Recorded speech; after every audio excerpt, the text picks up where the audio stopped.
पाकिस्तान दुनिया के उन देशों में शामिल है जहां महिलाओं के खिलाफ सबसे ज्यादा हिंसा के मामले दर्ज किए जाते हैं। इसी का एक उदाहरण साल 2021 में भी देखने को मिला था। तब एक बड़े डिप्लोमेट की 27 साल की बेटी के साथ हुई बर्बरता की खबरों ने सबको हिलाकर रख दिया था। और ये बर्बरता किसी और ने नहीं बल्कि पाकिस्तान के सबसे अमीर व्यक्ति में शुमार किए जाने वाले एक बिजनेसमैन के बेटे ने की थी। दुनिया भर में इस केस की चर्चा हुई थी। हम बात कर रहे हैं नूर मुकादम केस की। जैसा कि हमने बताया, ये कहानी पाकिस्तान में रहने वाली एक 27 साल की लड़की नूर मुकादम की है। नूर मुकादम का जन्म 23 अक्टूबर 1993 को जॉर्डन की राजधानी अम्मान में हुआ था। नूर मुकादम का संबंध पाकिस्तान के एक बेहद ही हाई प्रोफाइल घराने से था। नूर मुकादम के पिता का नाम शौकत मुकादम था, जो साउथ कोरिया और कजाकिस्तान में पाकिस्तान के एम्बेसडर रह चुके थे। रिटायरमेंट के बाद शौकत अपने परिवार के साथ इन दिनों इस्लामाबाद में ही रह रहे थे। तारीख थी 19 जुलाई 2021। शौकत अपनी पत्नी के साथ सुबह सुबह शॉपिंग करने के लिए निकल जाते हैं। बेटी घर पर ही रहने की बात कहकर रुक जाती है, मगर जब शाम को शौकत शॉपिंग से वापस आते हैं तो पता चलता है कि उनकी बेटी घर पर नहीं है। शौकत अपनी बेटी को फोन करने की कोशिश करते हैं, मगर दूसरी तरफ से कोई जवाब नहीं मिलता है। कॉल का जवाब ना मिलने पर शौकत नूर को टेक्स्ट मैसेज करते हैं, मगर दूसरी तरफ से कोई जवाब नहीं मिलता है। ऐसे ही जब कुछ वक्त और बीत जाता है तो शौकत को अपनी बेटी की और ज्यादा फिक्र होने लगती है और अब वो नूर मुकादम के कुछ दोस्तों को फोन करके नूर के बारे में पता करने लगते हैं, मगर हर ओर से यही जवाब मिलता है कि नूर के बारे में उनके पास कोई जानकारी नहीं है। हर ओर से मिल रही निराशा के बावजूद शौकत और उनकी पत्नी हिम्मत नहीं हारती हैं और लगातार नूर मुकादम के नंबर पर कॉल करते रहते हैं। देर रात तक नूर के कुछ दोस्त भी उसके घर पर आ जाते हैं और सुबह तक उसके नंबर पर कॉल और टेक्स्ट मैसेज भेजते हैं, मगर कोई जवाब नहीं मिलता है।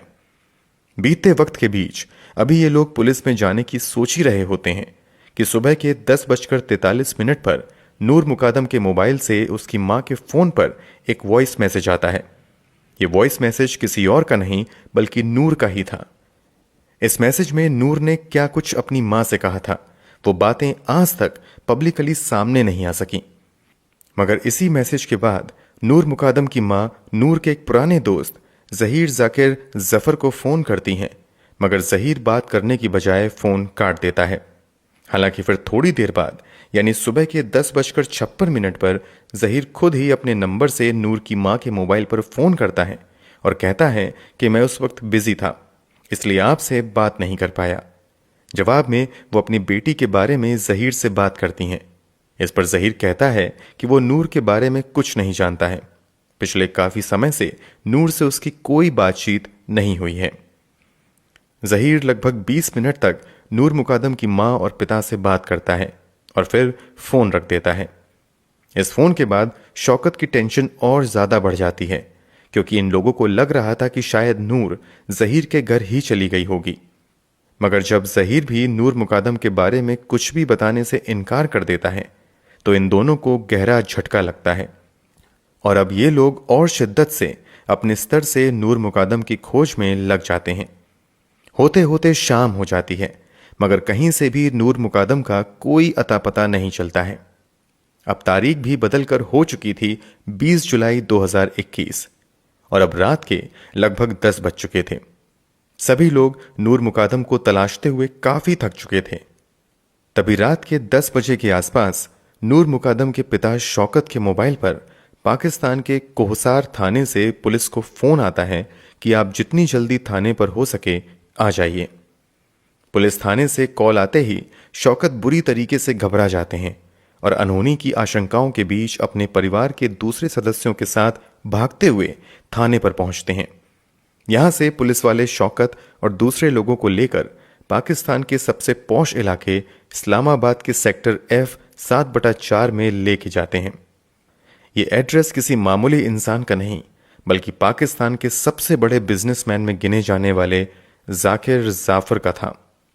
शौकत इस घर को काफी अच्छे से जानते थे, क्योंकि इस घर के मालिक जाकिर से शौकत की पुरानी जान पहचान थी और दोनों परिवारों के बीच गहरी दोस्ती थी।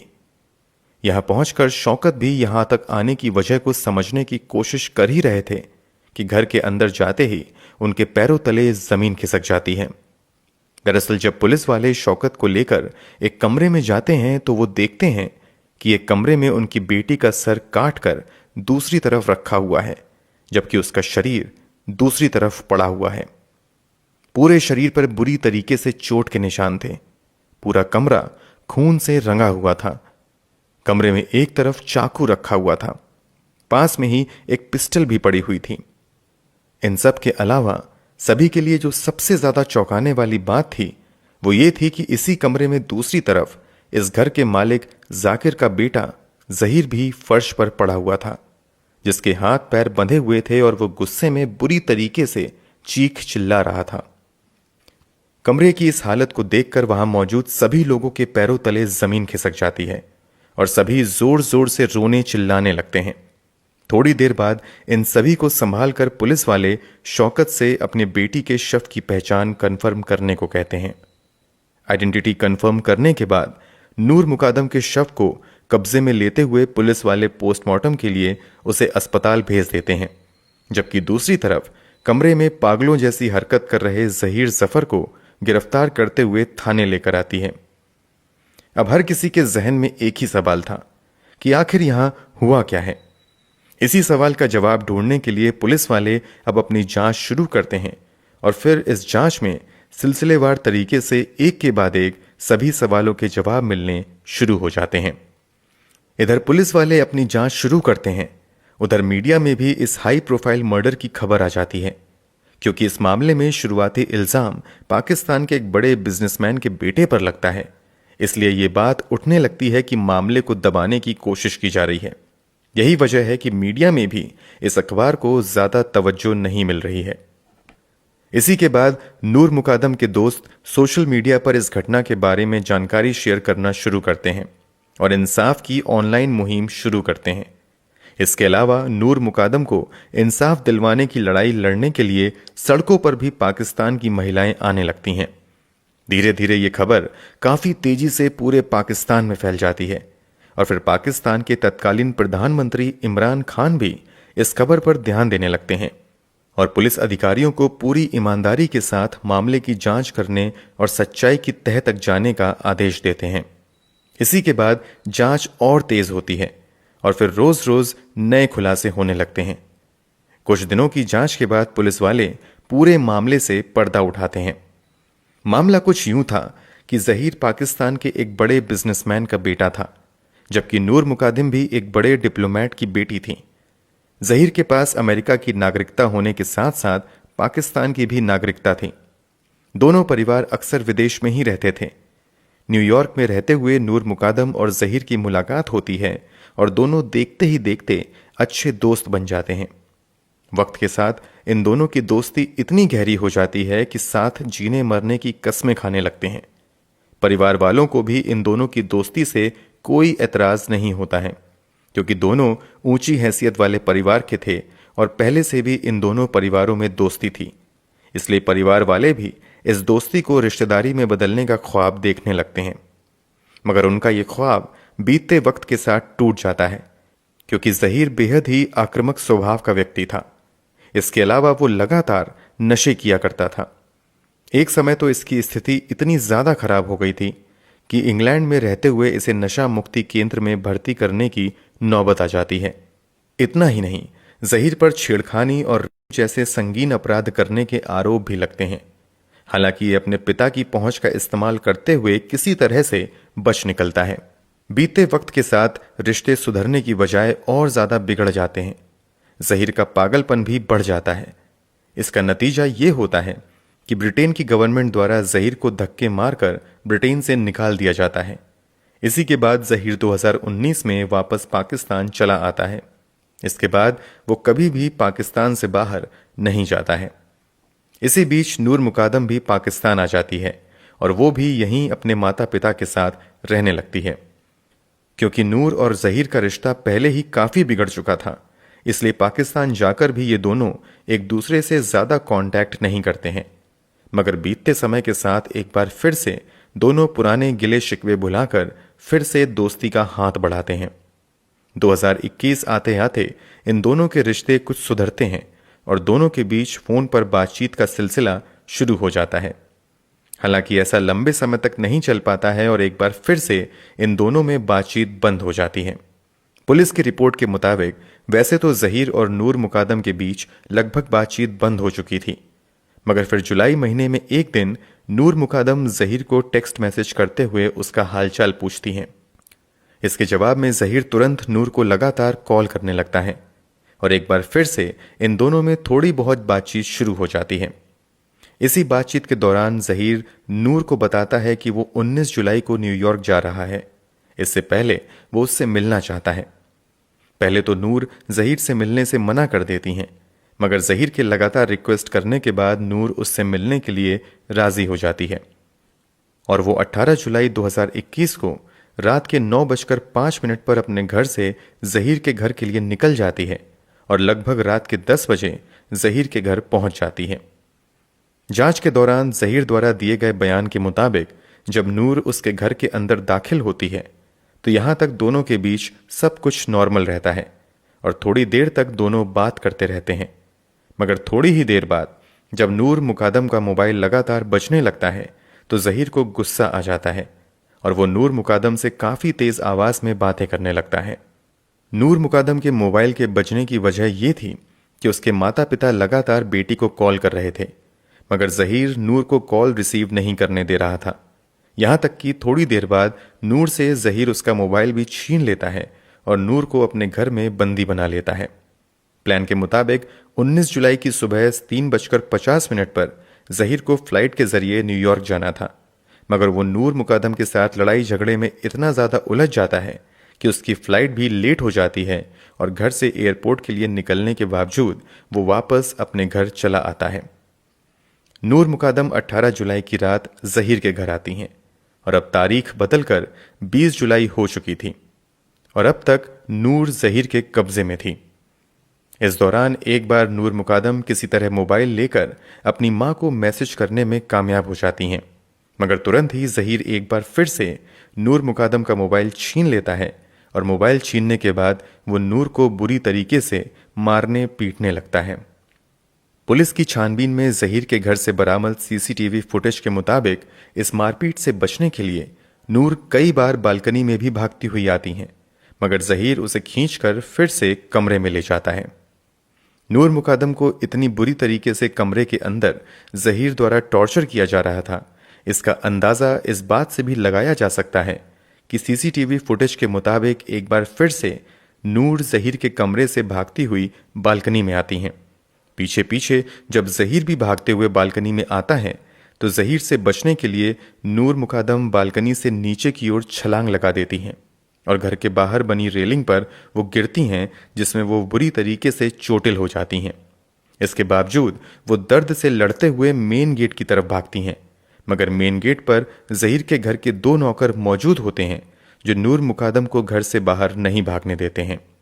इसके बाद फिर जहीर नीचे आता है और नूर मुकादम को खींचते हुए अपने घर के अंदर ले जाता है और फिर से नूर के साथ बर्बरता शुरू कर देता है। घर में जब जहीर नूर को टॉर्चर कर रहा होता है और उसके साथ मारपीट कर रहा होता है, तब घर के सिक्योरिटी गार्ड इसी बीच जहीर के माता पिता को भी फोन करके इस बात की जानकारी देते हैं। जहीर के माता पिता उस समय त्योहार मनाने के लिए कराची गए हुए थे। कॉल रिकॉर्ड्स के मुताबिक जब सिक्योरिटी गार्ड जहीर की मां को जहीर की हरकतों के बारे में बताते हैं तो वो तुरंत एक रिहैबिलिटेशन सेंटर में कांटेक्ट करती हैं और उनसे तुरंत घर जाकर जहीर को संभालने को कहती हैं। दरअसल ये कॉल थेरेपी वर्क्स नाम के एक काउंसलिंग एंड साइकोथेरेपी सेंटर पर किया गया था। यहां जहीर कभी कभी काम किया करता था। कुछ देर बाद साइकोथेरेपी सेंटर से कुछ लोग आते हैं और वो घर के अंदर दाखिल होने की कोशिश करते हैं, मगर नाकाम रहते हैं क्योंकि घर के सभी दरवाजों को जहीर ने अंदर से बंद कर दिया था। इसके बाद कुछ वर्कर्स किसी तरह बालकनी के सहारे उस कमरे में प्रवेश कर जाते हैं जहां पर जहीर था। अब तक काफी देर हो चुकी थी क्योंकि हैवानियत की सारी हदों को पार करते हुए जहीर पहले तो नूर मुकादम को बहुत बुरी तरीके से मारता पीटता है, फिर नूर पर गोली चला देता है, मगर गोली पिस्तल में ही फंस जाती है। गोली पिस्टल में फंसने की वजह से जहीर को और गुस्सा आता है और वो पिस्टल को दूसरी तरफ फेंक कर नूर मुकादम पर नकल डस्टर से हमला करते हुए उसके शरीर को लहू लुहान कर देता है।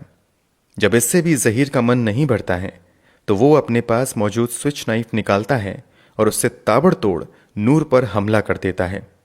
चाकू के वार से नूर लहूलुहान होकर नीचे गिर जाती है और बिल्कुल बेहोश हो जाती है। इन सब के बावजूद जहीर का पागलपन रुकने का नाम नहीं लेता है और वो अब इस स्विच नाइफ के सहारे नूर मुकादम का गर्दन काटकर उसके शरीर से अलग कर देता है। इस दरिंदगी को अंजाम देने के बाद जहीर एक बार फिर से अपनी मां को फोन करता है और कुछ देर तक मां से बात करता रहता है। इसके बाद फिर से मां साइकोथेरेपी सेंटर पर कॉल करके मदद के लिए लोगों को घर पर भेजती हैं।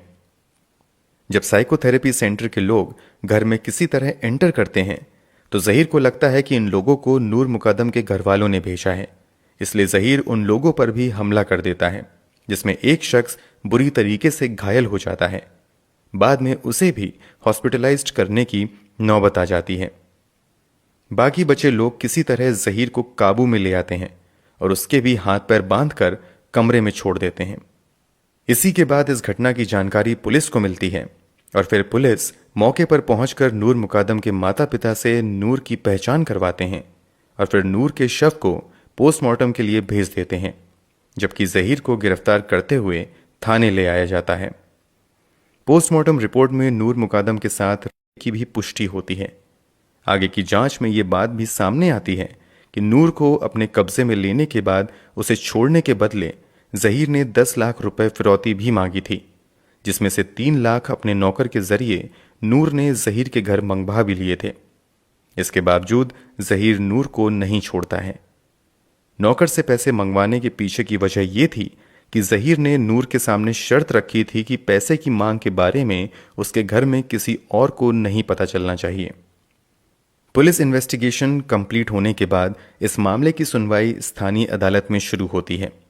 शुरू में जहीर के वकील की ओर से यह साबित करने की कोशिश की जाती है कि जहीर ने जो कुछ किया है पागलपन में किया है, मगर कोर्ट के आदेश के बाद जहीर का मेडिकल एग्जामिनेशन किया जाता है, जिसमें उसे बिल्कुल फिट करार दिया जाता है। इसी के बाद आगे मामले की सुनवाई शुरू होती है और 24 फरवरी 2022 को अदालत की ओर से नूर मुकादम के साथ बलात्कार करने के लिए जहीर को 25 साल की सजा और नूर मुकादम की हत्या के लिए मृत्यु दंड की सजा दी जाती है। इसके अलावा घर के 2 नौकर मोहम्मद इफ्तिकार और मोहम्मद जान को 10-10 साल की सजा सुनाई जाती है। ये दोनों वही नौकर थे जिन्होंने नूर मुकादम को घर से भागने से रोका था। कोर्ट की ओर से टिप्पणी भी की जाती है कि अगर इन दोनों ने नूर को भगाने दिया होता तो शायद उसकी जान बच जाती। इस मामले में पुलिस की ओर से साइकोथेरेपी सेंटर के लोगों को भी गिरफ्तार किया जाता है और उन पर आरोप लगता है कि उन्होंने जहीर की मदद करने के लिए कई अहम सबूत को नष्ट करने की कोशिश की। इसके अलावा समय पर पुलिस को भी जानकारी नहीं दी, इसलिए इन लोगों पर भी कई धाराएं लगाई जाती हैं, मगर अदालत से साइकोथेरेपी सेंटर वालों को केस से बरी कर दिया जाता है। पुलिस ने नूर मुकादम की हत्या होने के बाद जहीर के माता पिता को भी गिरफ्तार किया था। उन पर आरोप लगा था कि इन लोगों ने वक्त पर पुलिस को जानकारी नहीं दी, जबकि घर के सिक्योरिटी गार्ड द्वारा बहुत पहले जहीर की हरकतों के बारे में इन दोनों को फोन करके बता दिया गया था। अदालत की सुनवाई पूरी होने के बाद जहीर के माता पिता पर भी कोई ठोस आरोप साबित नहीं हो पाते हैं और इन्हें भी बरी कर दिया जाता है। निचली अदालत द्वारा सुनाई गई सजा के खिलाफ नूर मुकादम के पिता इस्लामाबाद हाईकोर्ट में अपील करते हैं, जहां हाईकोर्ट से मांग की जाती है कि आरोपियों को सख्त से सख्त सजा दी जाए। इसी के बाद पूरी सुनवाई होने के बाद 13 मार्च 2023 को हाई कोर्ट द्वारा जहीर को निचली अदालत द्वारा दी गई 25 साल की सजा को भी मृत्यु दंड में बदल दिया जाता है। हाई कोर्ट द्वारा कुल मिलाकर जहीर को डबल डेथ पेनाल्टी दी जाती है। इस केस की मौजूदा स्थिति के बारे में बात करें तो जहीर जफर ने इस्लामाबाद हाई कोर्ट के फैसले के खिलाफ अब पाकिस्तान के सुप्रीम कोर्ट में अपील की हुई है, जहां मामले की सुनवाई चल रही है। दोस्तों, वैसे तो सजा देने का काम अदालत का है, मगर आपके अनुसार जहीर जफर को क्या सजा मिलनी चाहिए? कमेंट बॉक्स में जरूर बताएं। अगर आपको हमारी मेहनत पसंद आई हो तो इस वीडियो को लाइक करते हुए शेयर भी करें। धन्यवाद।